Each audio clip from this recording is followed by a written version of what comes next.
Hello, everyone. Welcome.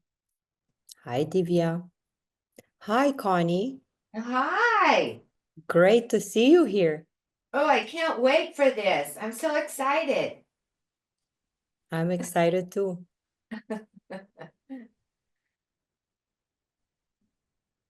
We're gonna wait about 5 minutes so everybody joins, and then we're gonna start. Hello, Leah. Hello, Reva. Andrea. Siat. Marina. Hi, Dr. Leona from Lebanon. I'm coming to Lebanon this summer. I can't wait. That's a great start. We can chat. We can put in the chat where are we joining from? Argentina. I'm joining from Dubai, UAE. Maybe I'll actually gain 120 nationalities in my presentation, just like the title. Oh, yeah. That would be exciting. And I'm coming to Canada this winter. Kanat. Dubai. Hi. Hi, Vanda. I am coming in winter for Christmas to Singapore. Lovely. I'm coming for Christmas to Canada. My husband's family is there, so we celebrate Christmas with the family. But we will be going to Montreal. I have visited Toronto as well. It's lovely.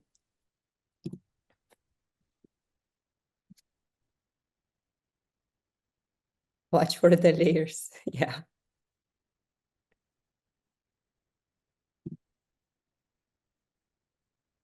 Really curious if we can count how many nationalities we're joining, or let's say places where we're joining from. I will try. I promise if I can. From Spain.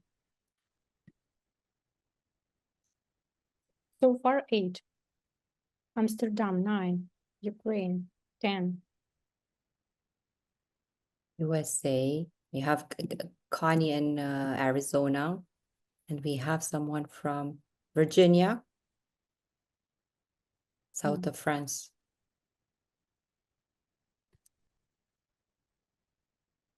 Gonna give it 1 more minute and we're gonna start. India, lovely. 11.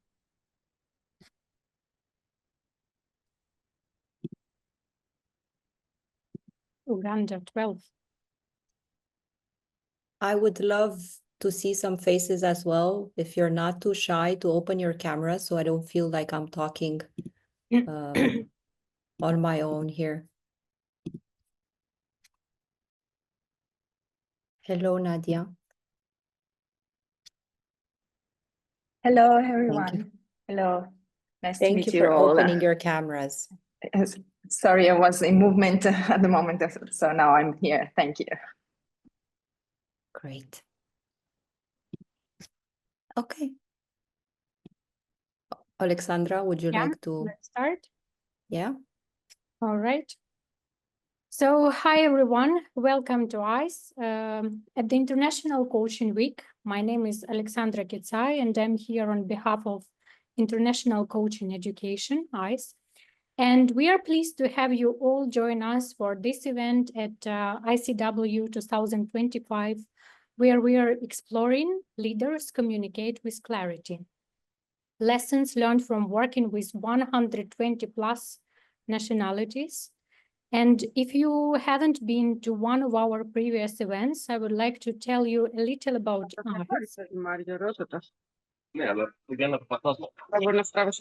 Sorry, can I ask you please just to mute your mics so it will not disrupt presenter? Thank you. But you can keep your cameras open. Okay, so about ICE, I would like to say that we provide a learning platform for individuals and organizations to learn and apply a strengths-based coaching mindset and skills to create sustainable and meaningful change in their professional and personal lives. The coaching education programs are accredited by International Coaching Federation, ICF, all the way to the highest level 3 for master coaching and the advanced certification in the team coaching. And everyone who registers on a coaching education program becomes a lifetime member of the ICE community and gets access to continuous education and to collaborate. Today's event is one of such examples. So, and I would like you all to welcome Anna Maria Iliescu, a PCC accredited leadership and life coach and ICE ambassador specialized in strengths-based coaching and grounded in the belief that real leadership begins within. She stepped into her first leadership role at just 23 years old, managing a team of 40 in a global tech company. Her journey later took her to the skies, where she led high-performing multicultural teams representing over 120 nationalities as an in-flight manager. Wow. Anna Maria is known for her grounded presence, bold questions, and her ability to help leaders shift from control to connection, from autopilot to intentional, heart-led action. Today, she is here to help us explore what it really means to lead with clarity. So, but before I hand it over to Anna Maria, I want to go over a few important points. We love to celebrate, so for those of you who stay till the end of today's session and want to invest in your development, there will be some promotional offers for coaching services from the presenter Anna Maria and coaching education from ICE. I would also like to make sure that your name is correctly displayed on Zoom so that we all know how to address you. Please change it. You can do that by going to participants, then click on your name or select more and then rename.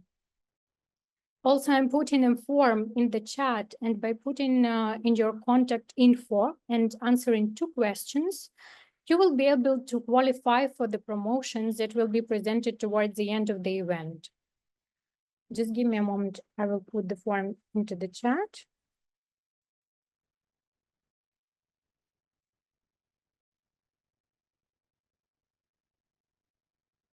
So I hope you all can see it. And finally, please make sure your mic is on mute to prevent background noise. Questions and answer session is coming up toward the end of the event. So if anything comes up to your mind, just write it down somewhere. We'll make sure to cover as many questions as possible.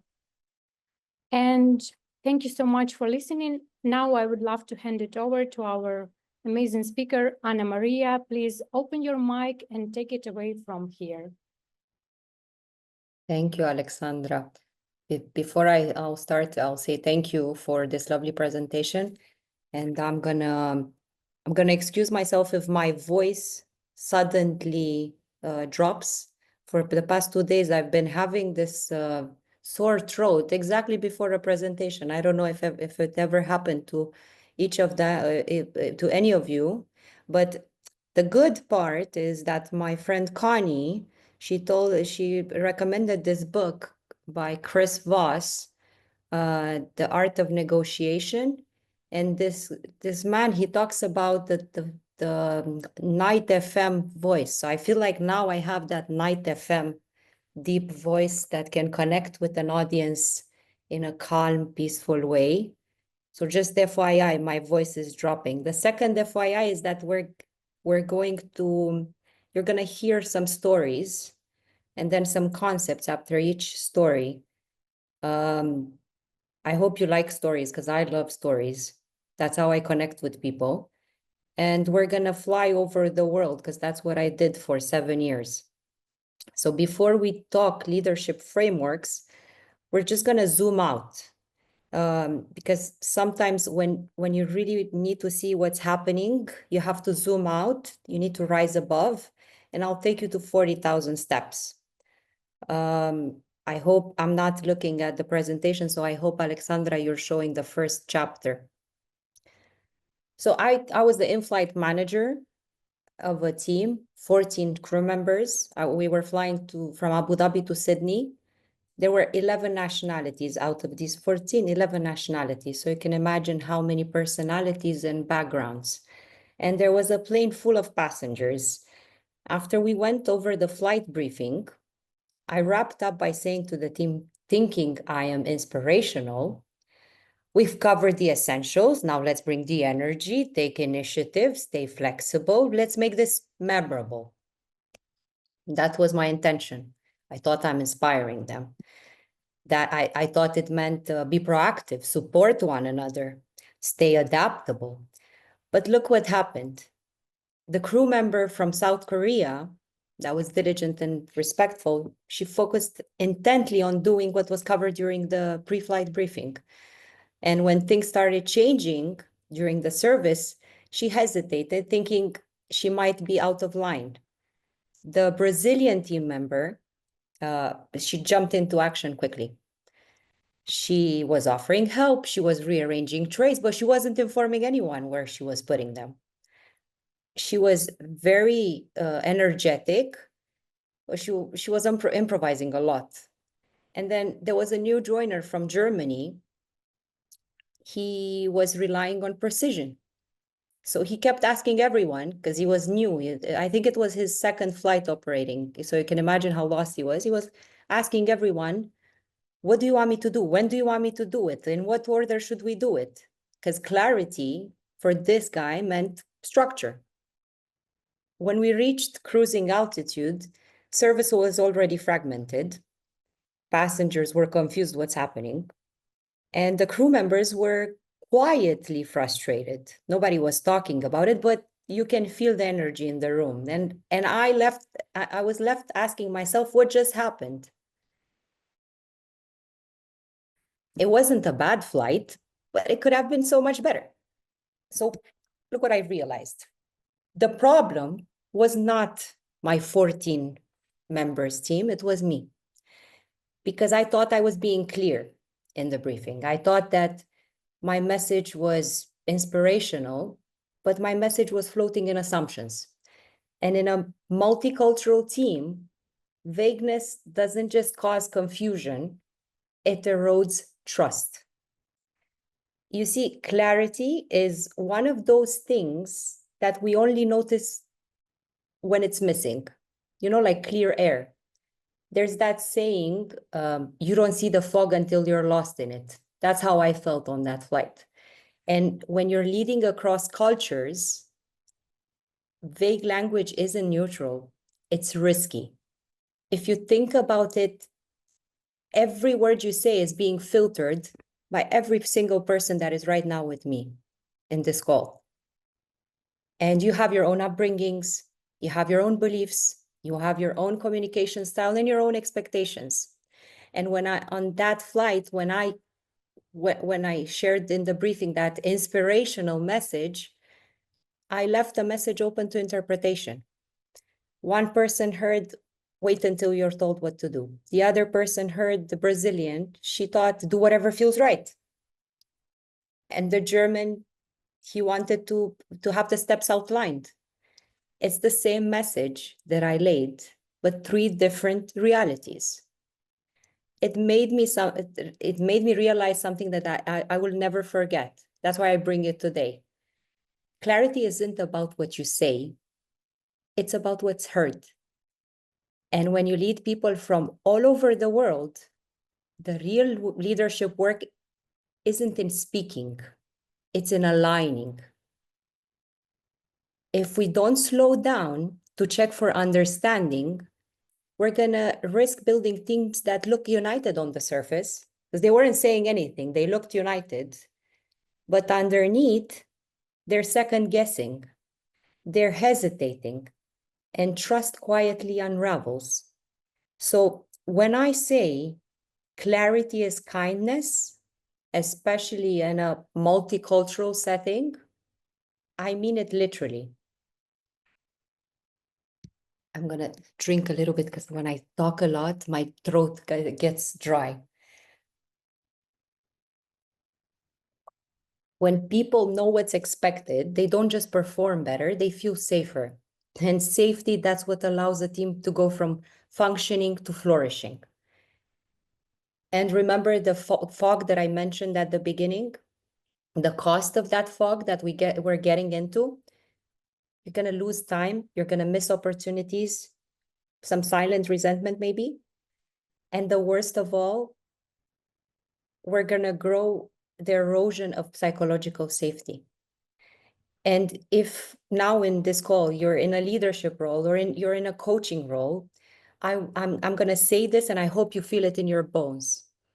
Your team cannot follow what they don't understand. And they cannot trust what they have to decode. And they cannot perform if they're stuck trying to interpret what you're saying. There are some good news. It's not only bad news. Clarity, it's not about dumbing things down or using fewer words. It's about saying the right words in the right context with the right energy. That is leadership clarity. And in multicultural teams, clarity becomes more than just a skill. It becomes an act of compassion. So I want to leave you with this thought. What if the misalignment in your team isn't due to incompetence, but unclear leadership? What if clarity isn't a soft skill, but it's your greatest power tool? Let's see how this lands with you. I'm gonna do an exercise after each chapter because I would hate to talk by myself. Think of a time in your team or your client or your partner or your child, they misunderstood you. Even thought you thought your message is clear. What was the feeling in the room as a result? Let's type in the chat one word.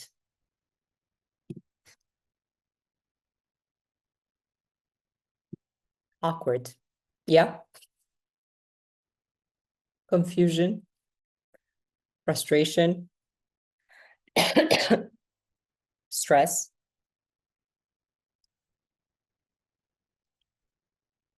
Shame. You see how different it is, one from the other? Different experiences.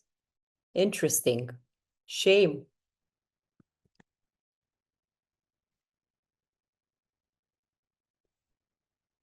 Ambiguity. Curiosity. Different perspectives, different opportunities to learn. Disconnection.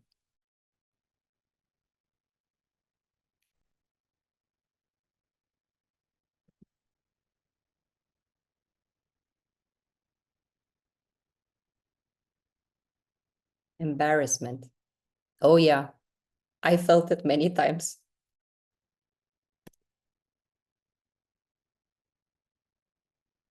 In the next chapter, we're going to zoom in. At the beginning, we zoomed out, right? When I started, we went above at 40,000 feet to see the vagueness of leadership. Now we're gonna zoom in into the you behind your message. Because before you can communicate clearly with others, you've got to understand your voice you're speaking from. So if you can move to second chapter, Alexandra. Thank you. I'll take you another story. I'll take you to a moment that all of these moments I'll never forget, otherwise I wouldn't have brought them in this presentation. It was mid-flight. We were flying from Abu Dhabi to New York. So it's a long flight from Abu Dhabi. It's like 12, 13 hours. And we were dealing with everything. Medical emergency. In first class, there was an oven that wasn't working. There was a crew that got injured after takeoff. And halfway through, the crew members, they go for their rest. So I was actually operating on half of my crew. So out of 14 crew members, we were 7 on a full flight, 400 people. Now, there were a lot of things going wrong. So I took one of the more senior crew members on the side and I said calmly, but directly, you need to step up. This isn't acceptable at your level. That's exactly how I said it. Now, in my world, I come from Romania. I live in Dubai, but I come from Romania, East Europe, yeah, ex-USSR, strong accent. That kind of straight talk, it means for me, I see your potential. I know you can do better. Let's go. Her face changed when I told her this. Her shoulder, they tensed. And later I found out that she felt dismissed. She felt insulted and she felt humiliated. I had no idea what I was doing. I didn't shout. I didn't blame her that it's her reason why things are going wrong. I was just being myself. I thought I'm empowering her by that kind of talk. My way of being wasn't landing well in her world. And that moment stuck with me because I realized that I was leading through my lens and I wasn't seeing her lens. The great communication doesn't start with the right words only. If I would have talked nicely with her, I would have used other words. It starts with the voice that I'm using, the tone, my body language, everything. What feels normal to me, it may feel intense to someone else, even offensive. And when we don't stop to understand our default patterns, we can't adjust them in stressful situations. So I'll explain to you something that changed everything for me. Strengths-based coaching. That's why I'm specialized in strengths-based coaching. It's built on a simple truth. When you understand what you naturally do best, you can lead, you can coach, and you can communicate from energy instead of effort. Every single one of us here has talents, ways of thinking, behaving that are so instinctive that we barely notice them. But when we name them and claim them, they become strengths. I'll give you a glimpse of my strengths. My number one strength is communication. As you can see, I like talking and telling stories. That helps me turn complex ideas into stories, what I'm doing now. My number two is woo, which stands for winning others over. It helps me build rapport with almost any one of you here, and I can do it fast. And another one, discipline, it gives me structure when everything feels chaotic. They're amazing, right? It's amazing having these strengths. But under pressure, here's the catch. My communication turns into over-explaining. I talk too much. My woo becomes people-pleasing, and my discipline becomes rigidity. Same strengths, different impact under pressure. So I had to learn that my greatest leadership powers can be my blind spots if I'm not self-aware. So I'll bring this into the room. What's your default communication style under stress? Let's chat let's put one word in the chat. When you're stressed, command. Connie, that was quick, straightforward. Talk. You might have communication, same as me. When you're stressed, you talk like I'm doing right now. Either very direct or very indirect, tense and directive. Silence. Oh, we're going to get into silence later also. Talk fast and anxiously, calm. Just so you know, there's no wrong answer here. It's just awareness. We learn more about ourselves. No shame.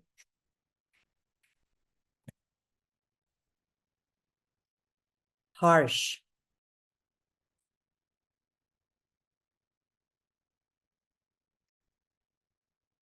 Restless and straight to the point. Don't beat around the bush.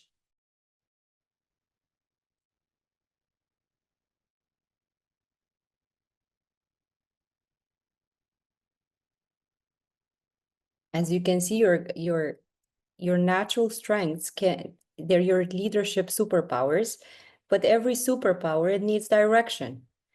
And that direction starts with self-awareness. Because if you want to lead with clarity, especially in 120 plus nationalities, how many we have now? 12? In multicultural settings, you need to understand the default energy you're operating from. What's your standard? You cannot adjust when you don't recognize, when you're not self-aware. And you cannot be clear in front of others if you're not clear with yourself. So here's your second anchor. Self-awareness is the first pillar of culturally intelligent clarity. We're going to dive in the next chapter into the skill that brings this awareness to life. Listening like a leader.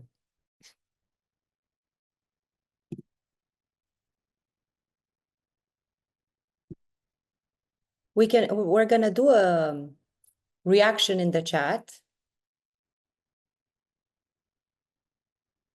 Let's put one emoticon, how you call them? Emoticons. How are you enjoying this far? Are we enjoying this presentation so far?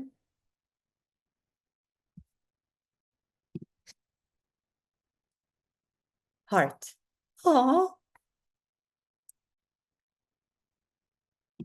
You see, this is another display of the woo. When it's under stress, it people pleases. So I need a reaction from you now to know that I'm doing well, so I can continue the presentation. All right. I'm gonna continue with chapter 3, see the other. Thank you for the reaction. I love that. Curiosity over assumption. This is gonna be a longer talk. I'm gonna take a sip first. I'll tell you about something that happened on a flight from Abu Dhabi to Tokyo. Oh, I love the flights to Tokyo. It was a long haul flight and it was a high pressure flight. 2 crew members, one from Serbia, one from the UK. They got into a quiet but heated disagreement. You cannot fight on a flight in front of passengers, so it was quiet disagreement. What do you think sparked it? You will laugh. It was a tray of desserts. They got into a heated disagreement because of a tray of desserts. Because the Serbian crew member, she thought the other one was slow and disorganized. And the crew from UK thought the other one was rushing her and disrespecting her in front of others. They both came to me.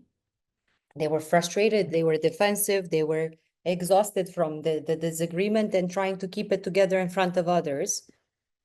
And I could have done it very easily and just stop it then and there authoritatively and say, fix it.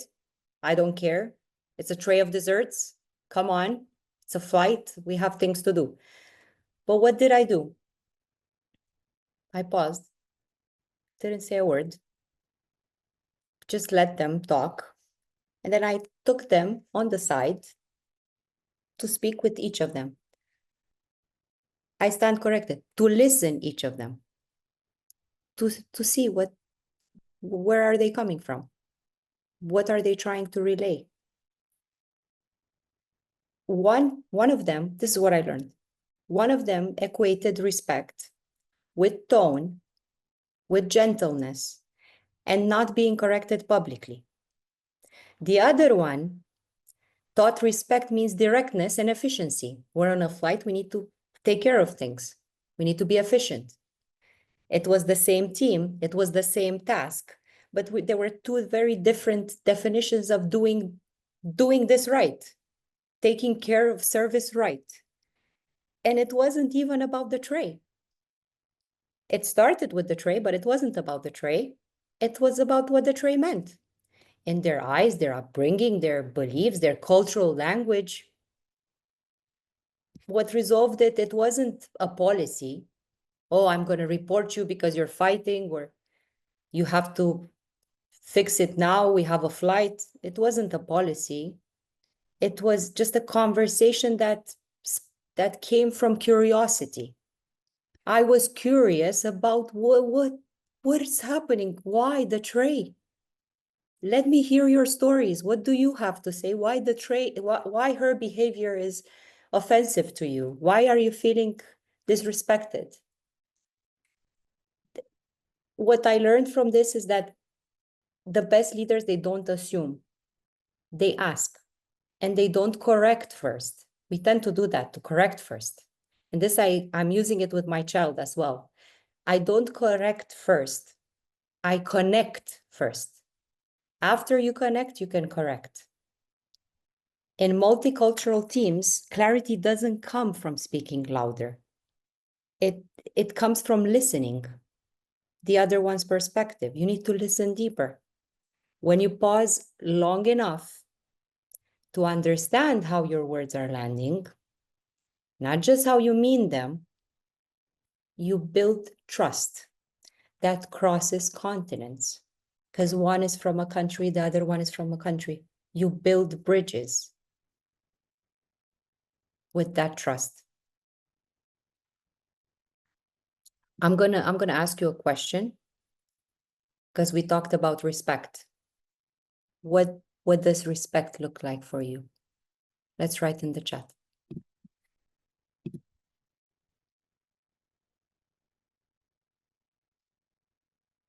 There could be different understanding within same culture as well. Absolutely. Absolutely.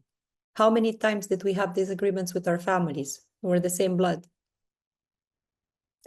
Respect equates acceptance. Thank you, Mo. Felt seen and listened.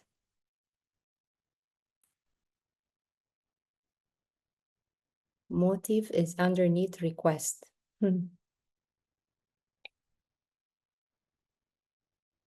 How could we be? We'll talk about it in the questions at the end. Respect, understanding.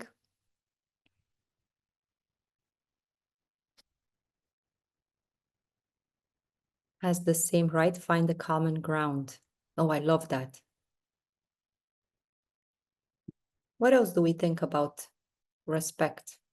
What does it mean in your culture?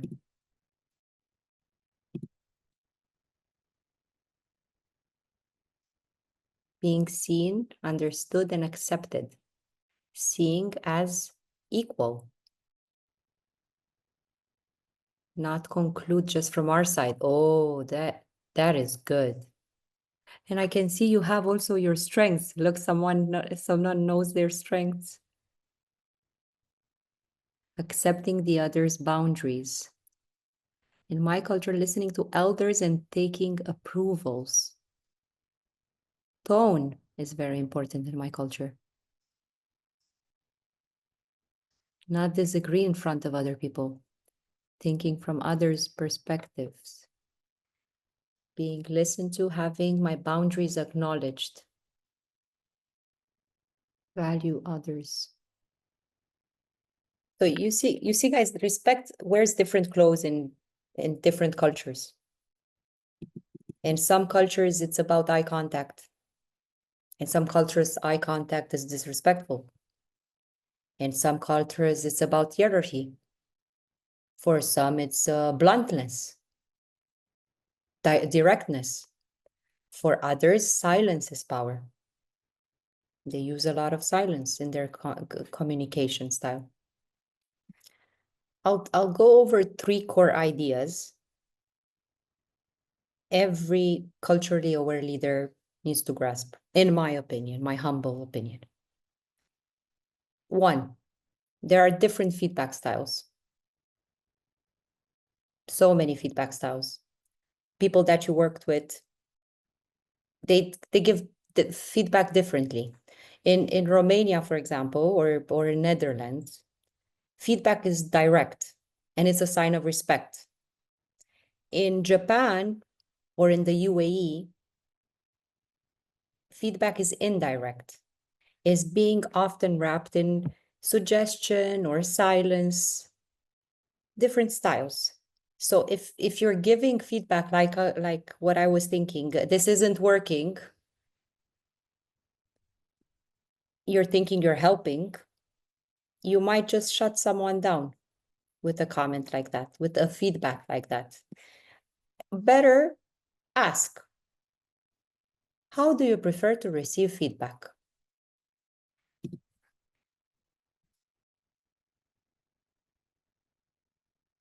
Would you be willing to write in the chat, how would you prefer to receive feedback? Let's see, two ways road.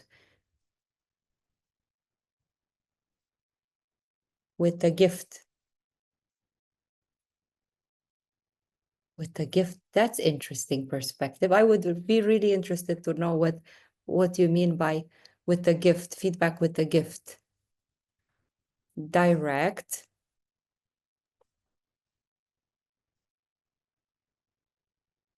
Take feedback as a gift. Okay.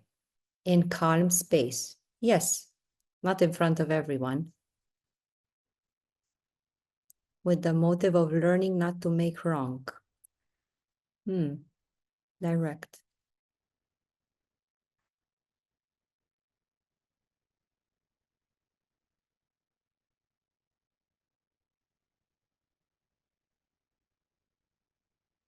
I mean, also say my positive point. Yes, there is one feedback style, the sandwich style. You've done amazing today. I loved how you did this and that. However, I would love next time for you to do this. Have you heard that? Or I think you could have done this better. However, when that word however comes, I don't think anybody was listening after. Because you're already, oh, something bad is coming. What did I do wrong? You're not going to focus on listening what the other person is saying. Through discussion. Thank you, Leona. Confusing to give same-fish feedback to the feedback receiver. Absolutely. Feedbacks are constructive. What done well, area of improvement, what done well. Yes, that's the sandwich model. I learned it in one of my leadership development when I was working for the airline. Direct feedback with specific context. Constructive feedback with empathy. Not to use however, use and. Oh, yes, and.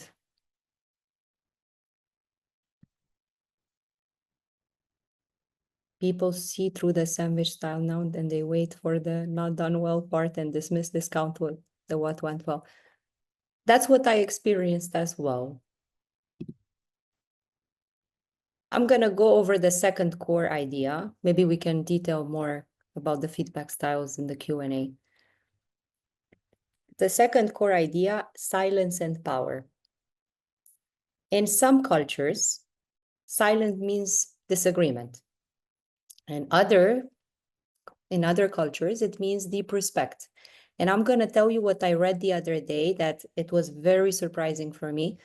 In Japan, they use in business conversations, they use 8 seconds.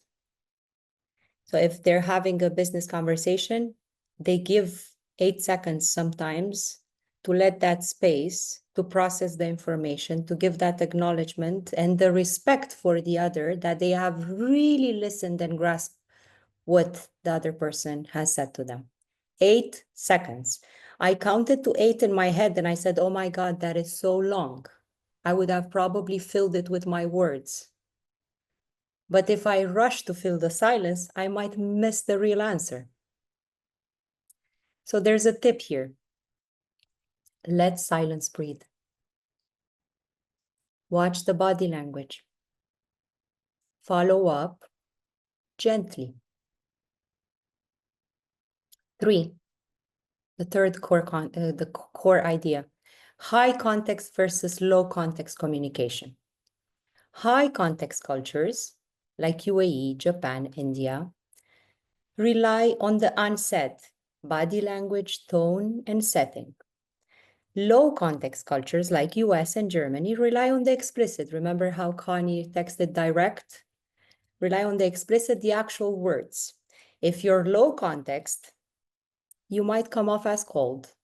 And if you're high context, you might be misunderstood.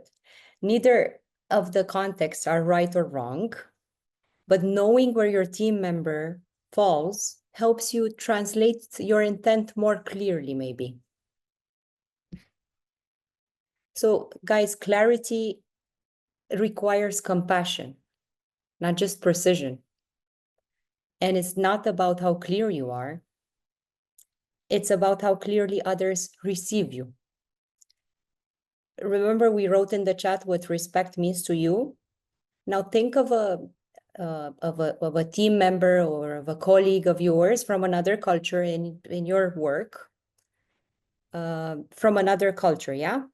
Think about that person and think, how does this person sees respect? What does he understand or she understands from respect? Because we wrote what you think it's what respect is for you. Let's think about another person from another culture.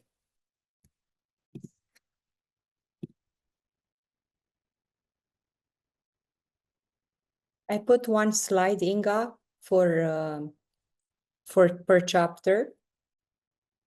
I decided to do one slide per chapter, so you can focus on what I'm saying more than the slide, the words on the slide, so we can connect. Okay, very frustrating, like dancing around the topic. Respect is to have direct communication. He is considered rude at workplace. Ownership of clear communication on the speaker of the receiver in your of clear communication on the speaker or the receiver in your culture.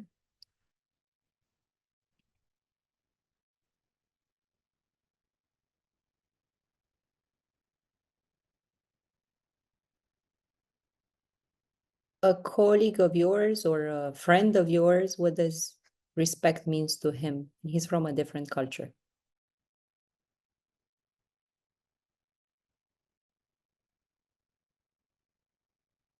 Meeting deadlines.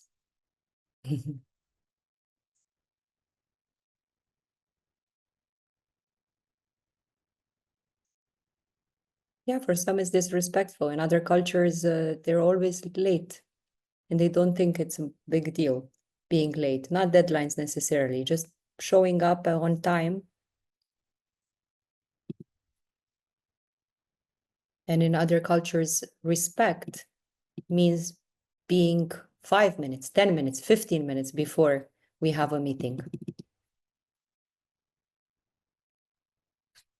I am not sure if Alexandra has dropped from the call. If she did, I'm going to share my presentation here. No, I'm still here. Oh, Shall I didn't see you. More? Yeah, yes, please. Put chapter 4. Thank you, Alex.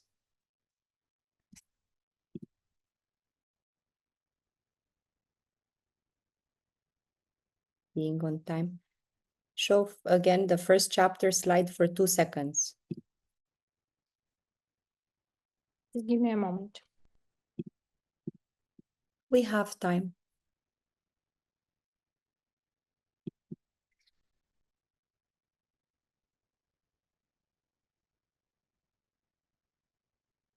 So far, we've explored 3 chapters. We went over the cost of vagueness in leadership. We went over the power of knowing yourself and the impact of truly seeing the other. We're going to close the final chapter. We're going to look at how to move from intention to consistent leadership impact. We can move to chapter 4, Alexandra. Yes, I'll tell you, I'm gonna stop with the stories about flying, and I'm gonna tell you about a client I once coached. Let's call him John for confidentiality purposes.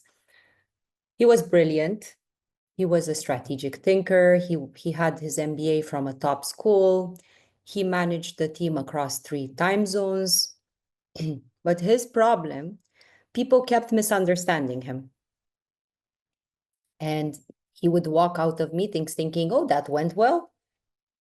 That was an amazing meeting. But 2 days later, people were missing the deadlines. They were confused and the morale of the team was dipping. When we dug deeper, we found out that he thought he was being clear because he understood what he was saying, but no one else did. And one of his team members, they finally told him, you speak like the conclusion is obvious, but we didn't take that journey with you. You're too quick. And that hit him. He realized that clarity isn't about how confident you sound. It's about how connected people feel to your message. That was the shift. He moved from broadcasting messages, giving instructions, to co-creating messages. Because communication isn't a one-way transmission. That's why I ask for your feedback. That's why I ask for the chat always. It's a two-way transformation. You're not just delivering a message, you're co-owning it with the people who want to hear it. And in multicultural teams, this becomes even more critical because we're not just speaking across the HR manager, the CFO, the customer service specialist. We're speaking across meanings. We're not speaking across roles. Everybody comes with their own meanings. So if we want clarity, we need to slow down. We need to invite feedback, and we should be building meaning together. And I'll give you 3 simple tools. We can use this to co-create clarity. 1, playback. Ask, don't assume. If by the end of this presentation, I'll say any questions, please shoot me. When we ask any questions, everybody wants to get out of the room. And I'm sure it happened in your roles or in previous roles when the manager asked any questions and everybody's, oh, clear, everything is clear. But everybody is doing that so they can leave faster. But if we're asking, what are you taking away from this? We're inviting for a conversation. Or we ask, and that's my favorite, how would you explain this to your team? You will instantly hear where the alignment is and where it's not. There's a bonus tip for this number 1 feedback, playback, sorry. Use it not just in meetings, but when you're giving feedback, you can use it after giving feedback, when you're assigning tasks, or you're announcing change. 2, visuals plus verbal equals double impact. I'm speaking and there's a presentation showing in the background. Some of us are verbal processors here, and some are visual. In multicultural teams, images transcend language barriers. If you're presenting a change, try this. You create a simple diagram, you use icons, and you map the process step by step. Because when people see it and hear it, they start to own it. 3, and this is my favorite, storytelling. The shortcut to shared meaning. I could have told you concepts, but I choose to tell you stories and then to share the concepts because stories transform. When you want buy-in, don't just present facts. Tell an emotional, a short story that grounds the why. Why did I learn all these things? Because of these experiences, of these stories, especially in diverse teams. Stories help people bridge their own experiences to your message. For example, instead of saying, let's improve our internal processes. If I say last week, a client sent an email to 3 different team members and nobody answered. Each of these 3 members, they thought that the other one is going to answer. And by the time we replied, the client went with the competitor, we didn't miss an email. We lost trust. How should we shift? What should we shift so this doesn't happen again? If I say this story, people can connect easier. So here it is. Clarity, the formula. Clarity is shared meaning plus shared responsibility. It's not about using fewer words. It's like I said earlier, it's about using the right words with in the right context, with the right energy. That's leadership clarity. Co-creating clarity means we check for understanding, we make space for meaning, and we walk with our teams, not 10 steps in front of them. And clarity isn't about talking more. It's about creating meaning that sticks. So we traveled to, where did we go? Sydney. We went to New York. We went to Tokyo. And I'm going to land in Dubai because I'm in Dubai. We bring it home here. So in 4 chapters, we've explored how vague leadership creates invisible costs, how knowing yourself helps you lead with clarity, and how seeing other builds bridges across cultures. Number 4, the last one, co-creating message transforms communication into collaboration. The invitation is simple. Pause. Check in. Be curious. Speak with purpose and partnership. Because clarity for me, it's not a leadership skill. And dare I say, not a soft skill. I would like to call it an act of courage. Being clear. Be that kind of a leader that your words don't instruct, but inspire. Whose presence doesn't manage, but transforms. Because the teams you lead will feel the difference. And they will rise because of this difference. Thank you for leading the way.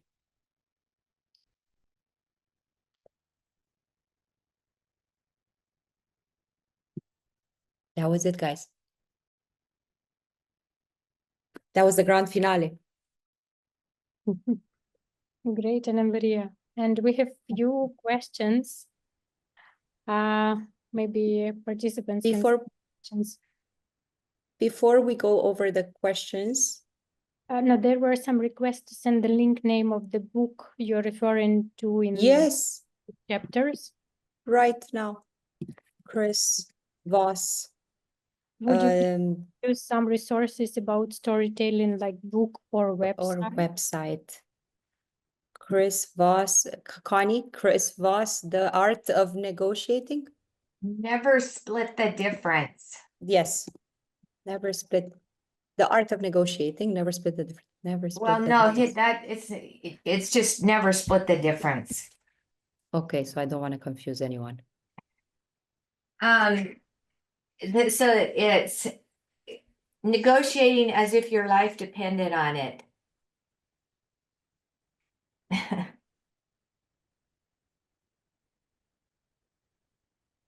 And about recording, yes, I believe it will be sent by emails after event. Not sure about the timing, but so far, yes, you will get recording. Well, Anna Marie, what I really appreciate is your structure, because it was very enchanting. And I also appreciate your making aware of under pressure, our strengths can really undermine the conversation. So thank you. I took 3 pages of notes. Wow. That's Yeah. lovely. Yeah, thank you. That's really a compliment, Connie. You know how I admire you. Thank you so much for participating. Yeah, Anna Maria. Yeah, please continue, Alexandra. Yes. Just a moment. There is a question from Siad. May I know how can we get the CCEUs?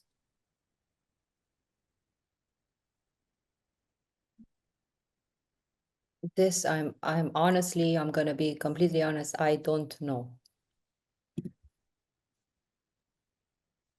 How have you found your strengths? So there is a, Leah, there's a test that you can take, Gallup test, and you can find your your top 5 strengths, or you can find 34 your 34 strengths, and there are also your leadership strengths. It's very insightful and it's personalized, so it's based on your answers. So if I have communication as number 1, and you, Leah, you have communication as number 1, that doesn't mean that you're going to get the same detailed report. You're going to have something different, because communication can show up differently for you.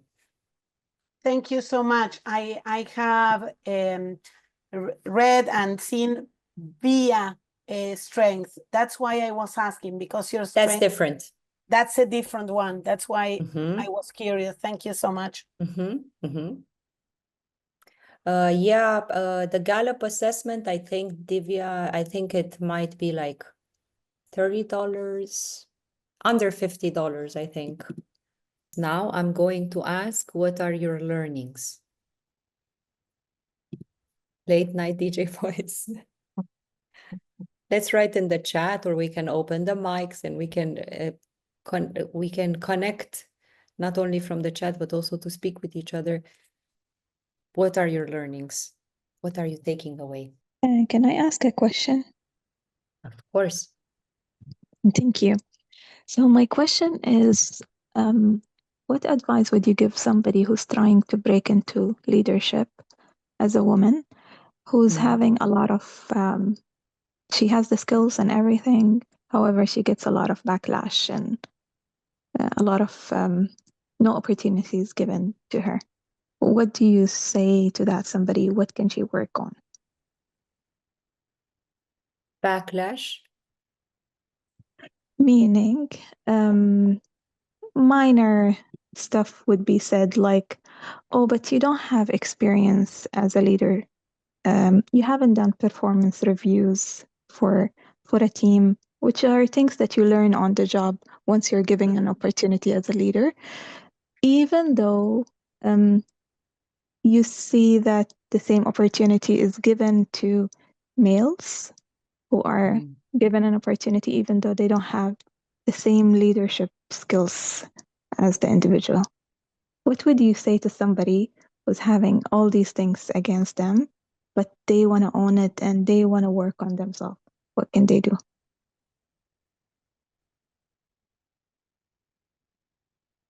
I would ask, why is it important? I'm speaking with Raja, right? Correct. Okay, nice to meet you, Raja. Thank you. When I was, I think I was 26. I was 26 and I was 26, yeah. When I was in a leadership role, I had a man asking me after I gave him feedback, and I was being very punctual on what procedure hasn't been followed. I was asked, how old are you? After I said the piece of this wasn't followed, what happened? Why was this procedure not implemented? I was asked, how old are you? How long have you been doing this? Why should I listen to you? Do you think this matters to me? I know better. I've been doing this for this amount of years. So that's why I asked you backlash, what kind of backlash? Because I understand a part of backlash as a woman. That doesn't mean that it happens in all industries, or it can happen. my advice would be know your why. Why do you want to do this? The clearer is in my head why I want to be a leader, the less strong I hear these backlashes. So I will answer to the backlash maybe in the way I see fit on the moment. But I would ground my why.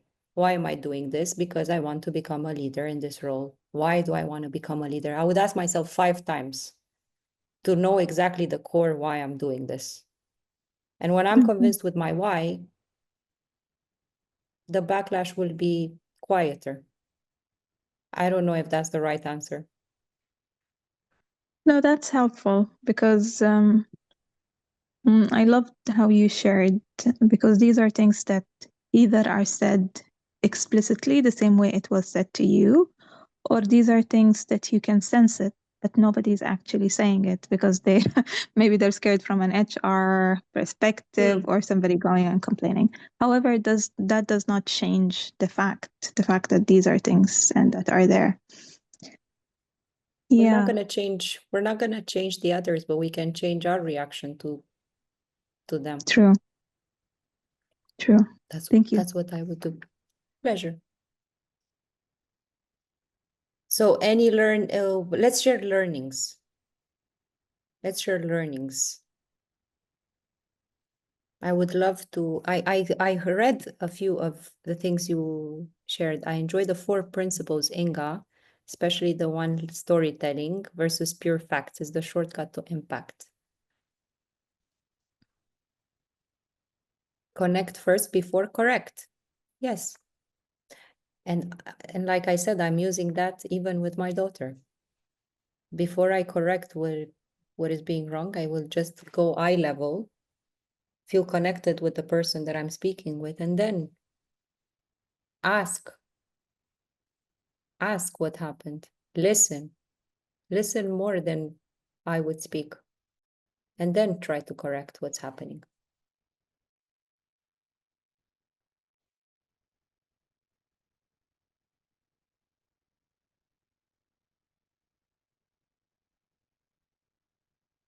We're going to have 15 minutes. If you would have questions for me, it's the time to ask me.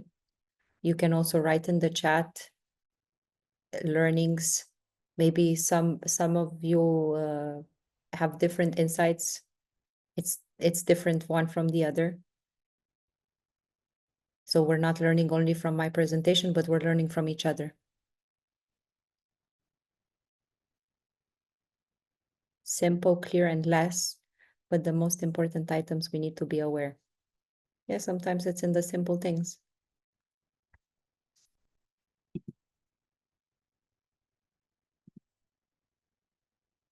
How to use silence. Well,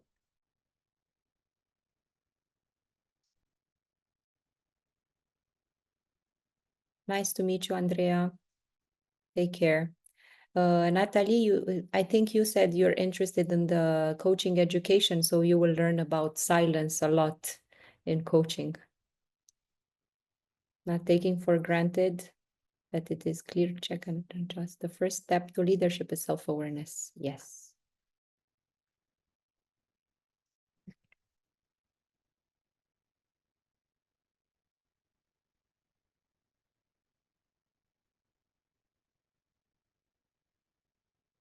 I'm open to questions.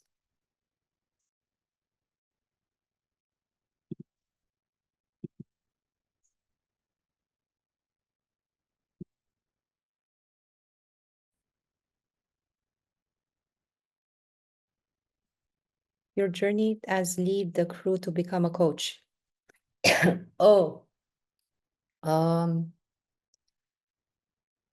So remember COVID, everyone? COVID, I think it was very insightful for all of us.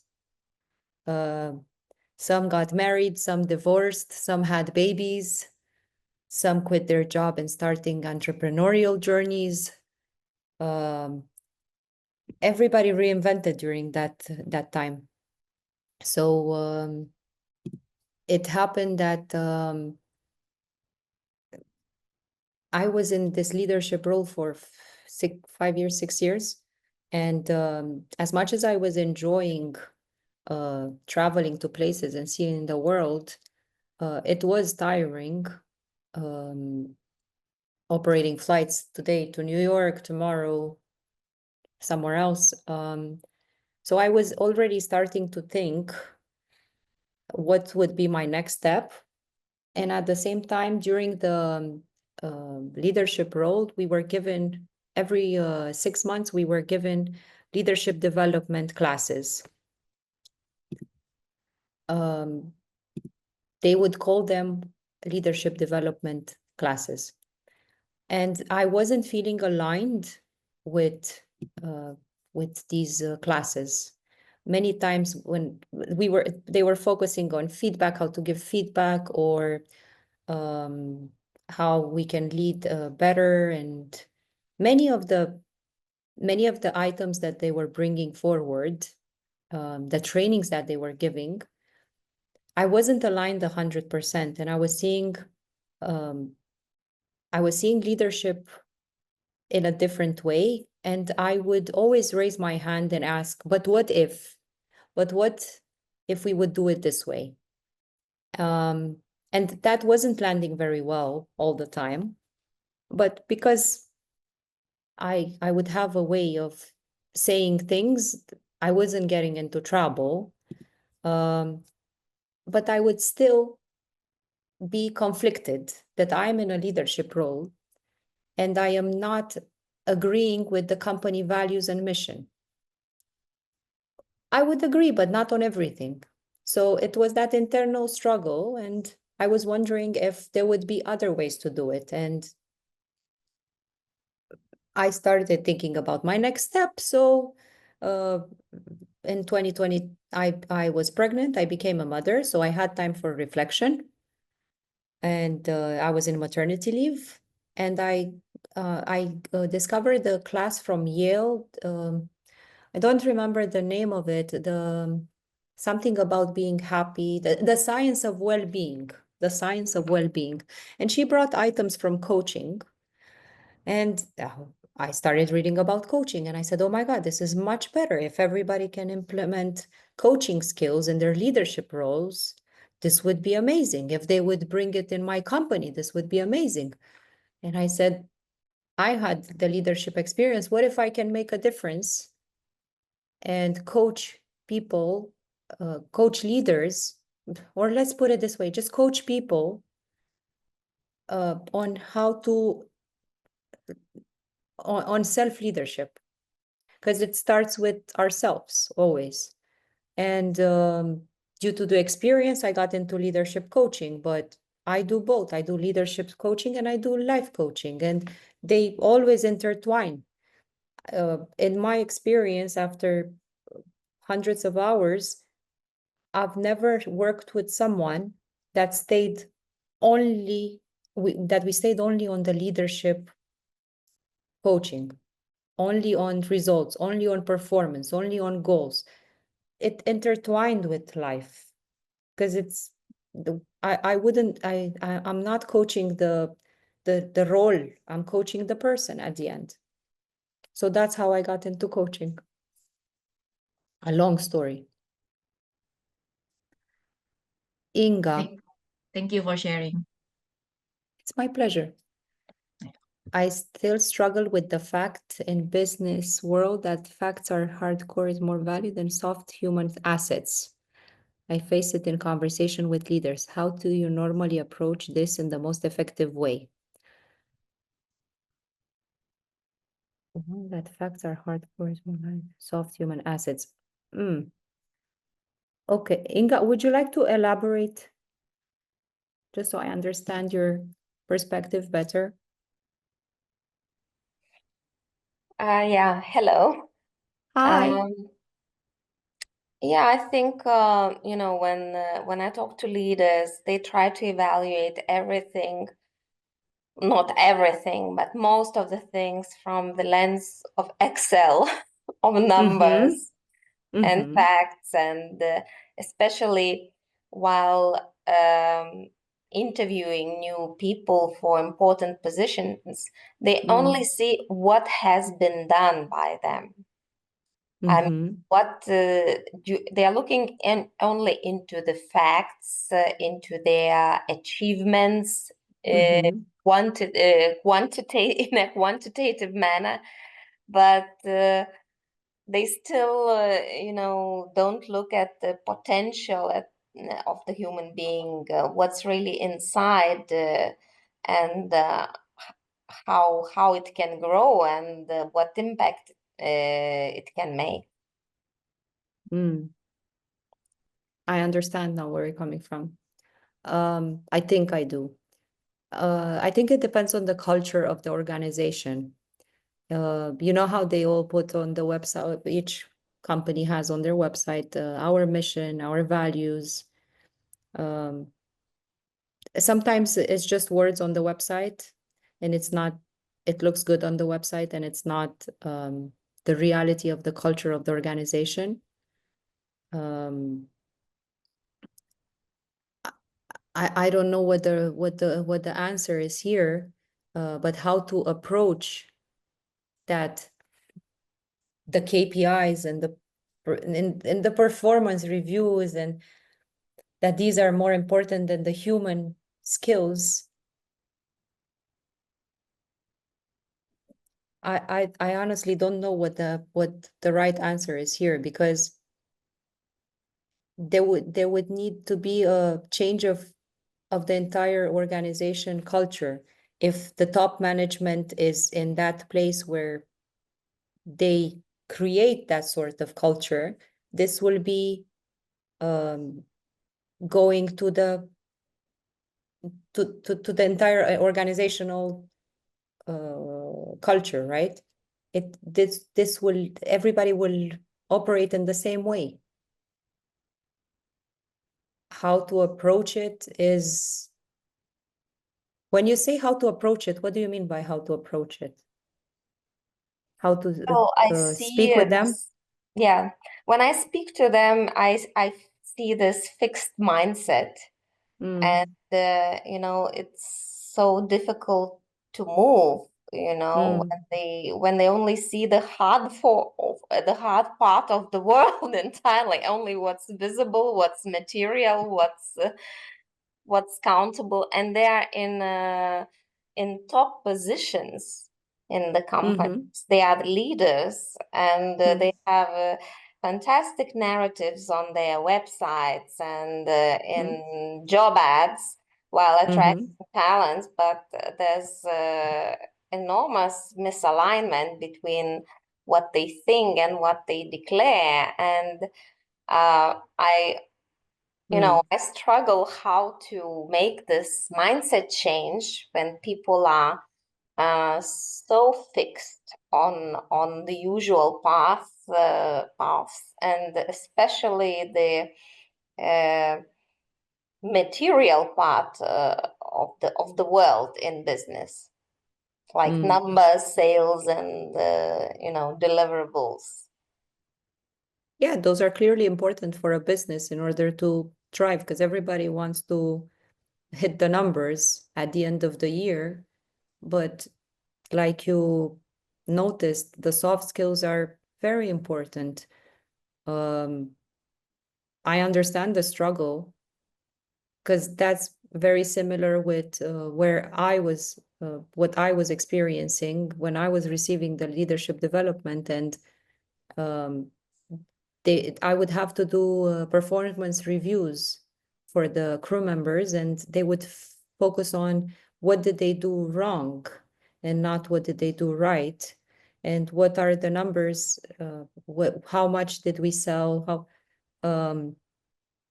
so I understand where you're coming from. What worked for me is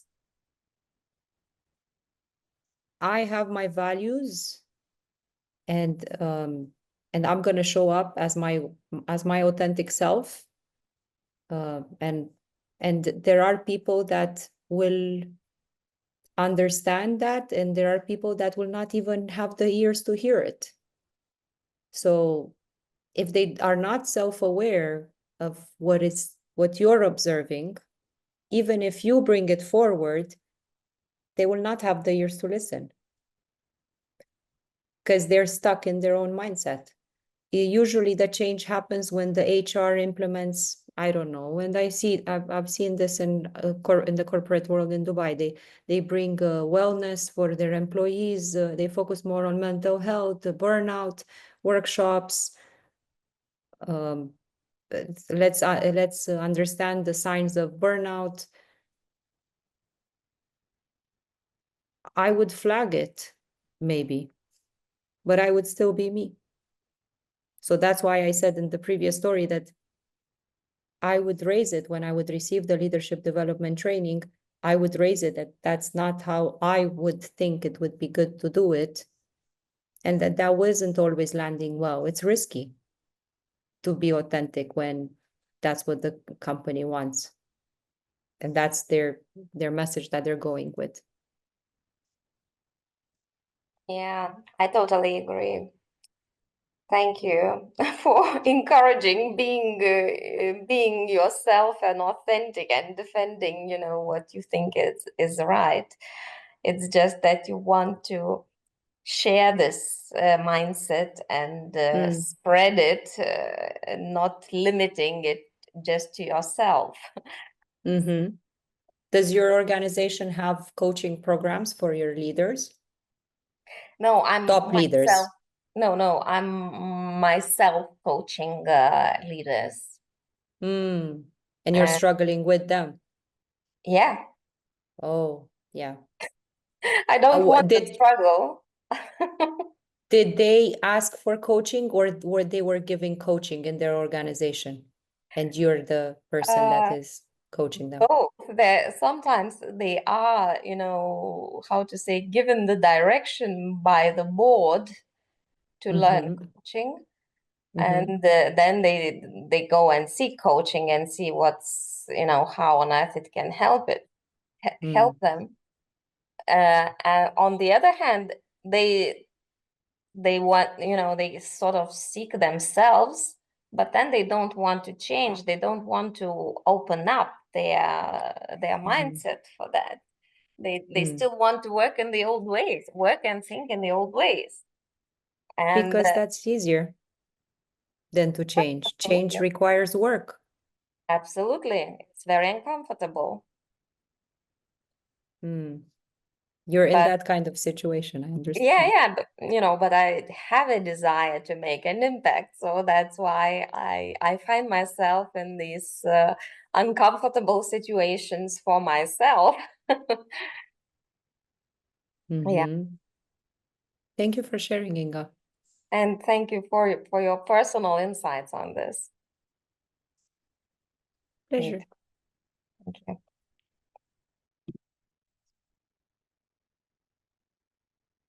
Maybe we have time for one more question. We have I hope my answers help. I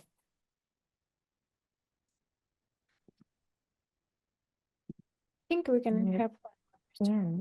I'm curious about if you have some moment of breakthrough or something like that to leverage your communication, because in our day by day, we always feel like sometimes we could improve communication. But I think that your standard is very high in the conscious and way that you speak and the structure that you bring, but you don't bring in a way that is hard or rigid. You bring in a very fluid way. So how you achieve this moment? I'm not sure if I'm making it clear, but how did I reach to this level? Yeah, in my because communication style? You're in high bar comparing the most that we see in the organizations and I work a lot with leaders, even very C-level. So how achieve this point? I don't think that is only natural. Of course, that some people have more talent, but you make something, or how you achieve this point? Let's clarify first so I make sure I understand you. Borja, Borja, Boria. Uh, Am I saying no. your name correct?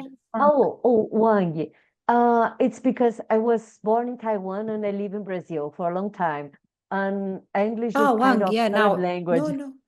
mine is also second, so it's not that I thought Boria is speaking, that's why, sorry, I had my camera, Oh, the room's different okay, here. okay. Yeah, Wang, so you were telling me, how do you reach the communication style? How Yes, did I something reach like this that. communication style? For me, it's more the style. You kind of, it's now natural for you, the way Mhm. that you speaks, and it's very, um, it's kind of simple to say, very good, but it is more than that. But I don't know how to put it in words. How do I But simplify it?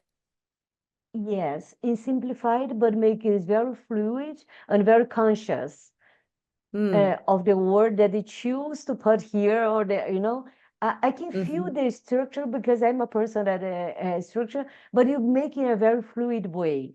So I just want to understand if you have a kind of moment or breakthrough or some things that you pursued to become who you are in communication. Okay. Number one is the fact that my number one strength is communication. So natively, instinctively, that's how I show up. Number two, I studied communication. I have a BA in communication and PR. So I studied about it. But more than that, I think what I learned in university is this much compared to what I learned after the years of working for an airline, because I had to work with different nationalities every flight. I've had people that I've worked with in 7 years, maybe one time I've seen them. So every flight, it was a different team. So immediately on the spot, you need to connect with them. You need to, because you have to lead them. If they're not connected to you, they're not going to follow just by hierarchy. Not everybody follows hierarchy. And you have so many nationalities. So I think the experience that I've had working for an airline got me to this point. The fact that I have discipline as my number 5 helps me be structured in my delivery. So the communication is the delivery, but the discipline brings me structure in my delivery. So my natural strengths help me, but it's also a blend of my strengths and my life experience. There was Wow. the breakthrough, I think, came when I accepted. I've heard many times as a kid that because I would like to do presentations in school and everything, and I would hear, "Oh, you talk too much," and I put that as a negative trait of mine, communication. But then I did the strength test, and I saw it's my number one strength, and I learned how it can be my blind spot. And I read Richard Boyatzis intentional change theory, how people change. Richard Boyatzis. He's a professor at university in US, and he's a coach as well. And he talks about how can we empower our strengths? How can we take advantage of our strengths? Because change doesn't happen from what we don't have. In school, teachers will have that ego that you need to learn their subject and their history. You need to learn as much history as much you need to learn math, and you need to learn physics, and you need to learn. But we cannot be good at everything. So I learned to double down on what I'm good at, which is communication. So what was something seen as negative while growing up, the breakthrough was, no, actually, that's my strength, and I should polish it as much as possible because that's how I will shine. At the same time, I need to control it so I don't overtake the room. So that's why now I'm going to stop talking. Thank you so much. You're giving me a lot of insights. Yes, I think that sometimes we have the need, but how we deal with the need, if we see the strengths and search for them, is the most helpful, maybe helpful way to deal with the needs, so that we can combine it, how to have solution for something, but bringing our strengths or Our making strengths. it being my strengths. So that's why in my coaching, I use strengths. My clients, I ask for them to do their strengths report. And let's say they have a goal. I bring, okay, this is the goal. Think of your strengths. Let's explore your strengths. What strengths from your top 5, let's say, what strengths can be useful here in order for you to achieve this? Which one? And we explore that. We go into the strengths of the person to solve, to achieve, to get there. That's how I use it in coaching. Thank you. Thank you. Sure. It is 5 minutes past, and I would love to continue this conversation. So please connect with me on LinkedIn, on Instagram. I would love to be connected with everyone. We're gonna wrap up the session right now. Thank you everyone for joining from everywhere. And thanks everyone. Thank you. I will be following you. Thank you, Ang. Nice to meet you. See you soon online. Thank you, everyone. Have a good weekend, end of the weekend. It was great to have you here and to tell you my stories.